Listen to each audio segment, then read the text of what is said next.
Okay, fan reaction time. Burnley 1, Chelsea 4. I normally do these straight after the match or as soon as I get home. But tonight I just thought I wanted to dwell on it a little bit so I could see things a little bit clearer. As you can see with the clock behind me, it's 11:30, I think. I'm looking at it backwards. Yeah, 11:30. And I'm still pretty feel the same. Just the anger about that second half. I look tired, but I am tired. I'm tired of this defending. I'm tired of that midfield. I mean, I think the first thing is today for me, before we go in on any of the players, is, in my opinion, and I might get battered for this, but I don't care, but today was on Vincent. I don't know what he's doing with this team selection. But I know what he's trying to do, but it was a risk. We knew it was a risk at the time, and it proved to be a risk. Like, I know Connor Roberts hasn't been great, and he's given the ball away quite a lot, and he's been one of the main victims for giving the ball away at the back, him and Al-Dakhil.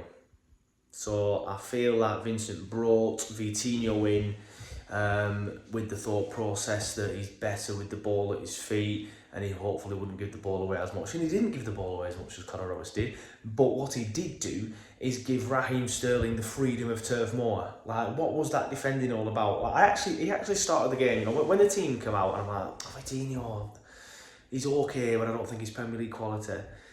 And I was worried about seeing Vitinho in the team. But then he had a good first 5-10 minutes, and I'm like, hold on, maybe I'm wrong here. He got stuck in, blocked a couple of crosses. But then after that, it just all went to shit. Raheem Sterling, every time he got the ball, was in acres of space. Just Vitinho nowhere near him. Now, I don't know if that were intentional or what, an intentional tactic. But it was just bizarre, and I think that's why Raheem, because he's got the man of the match as Raheem. Obviously, I think he got a goal, I can't remember. I'm pretty certain he did, and obviously, I think, did he get fouled for the pen? Pretty certain he did. I've not watched any of the highlights back, obviously, I never do when we get beat like this. And that was why, because we were just giving him so much space. There was always in this space, Vitinho's backing off him, and then he backs off him for the pen, and then, So that's one gripe. Second gripe is the midfield. Just the midfield in general. Like, Burge has played well recently, so I don't want to go in on him. But I thought he worked great today. Delcroix, he again made a couple of decent passes in the first 10 minutes, but then after that, he was just, I don't know. Like, I get, obviously Bayer's injured. Vincent's come off and said that, so that's why Delcroix started at centre back. The Vitinho change, no. Why has he done that? I think he's been proven in the end that was the wrong decision to make. I can't remember off the top of my head now where else he dropped. It brings Trezor in. Don't know why he's not started Bruno Larson. Bruno Larson's come in and he's done well every single time he's come in. And I want to see him start. And he did okay again when he came on today. But Trezor's come in, and I'm not going to go in on Trezor at all, because it's a similar situation, I feel, to Foster. He's come in, not had a pre-season with us, and he's still trying to find his feet. So I won't criticise him at all. But he has left a lot to the imagination, I will say that. And it's pretty obvious to me that Vincent doesn't know his best 11. I think that is the main worry for me. We're 7-8 games into the season now. Oh, I was getting tired. 7 or 8 games into the season now, and he still doesn't know his best 11. And we've signed all these players, mainly attacking players.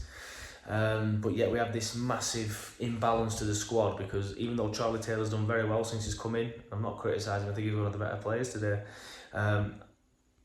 We had an issue at left back, and that's why we were so poor at the start of the season, because Vincent didn't sign the left back that he wanted, or couldn't do, to be fair. I'm not criticising him for not bringing him in. Obviously, Martin didn't want to come. But then, he spent the first 4 or 5 games playing square pegs in round holes. And I just feel like he gets away with it a lot because of how good we were last season. And then, don't get me wrong, he's got, what's the word, credit in the bank because of how good last season was. But he's made some mistakes this season, has Vincent, and it were obvious again today. I'm just bewildered by that second half today, because the first half was decent. Up until we scored. We were very good, I felt. Then we scored and we just backed off. Now, yes, I appreciate that'll be some of Chelsea thinking, right, come on, we need to get into this game. But we just backed off, and the pace and the intensity wasn't there from us. So even if Chelsea get into the game, if we continue our pace and intensity, it should still be pretty obvious that you can see it. But no, I just felt like a lot of it was on Vincent today. Too many tinkers, changing the team just for the sake of changing it. It just didn't make any sense to me.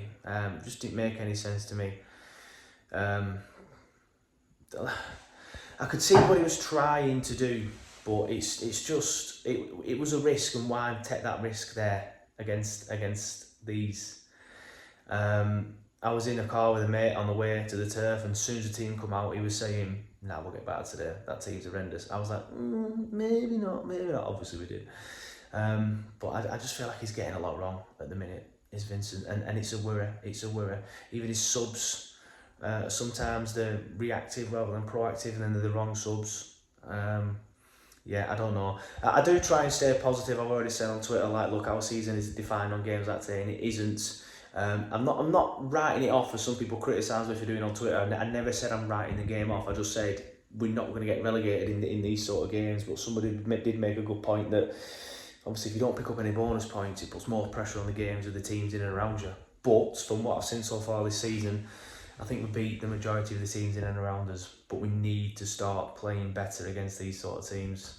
But yeah, tough one to take today because we were so poor in that second half, especially after a decent, first 15 minutes, and even a little bit after that. The first half an hour I thought we were good, but that second half, absolutely woeful. We've still got some work to do.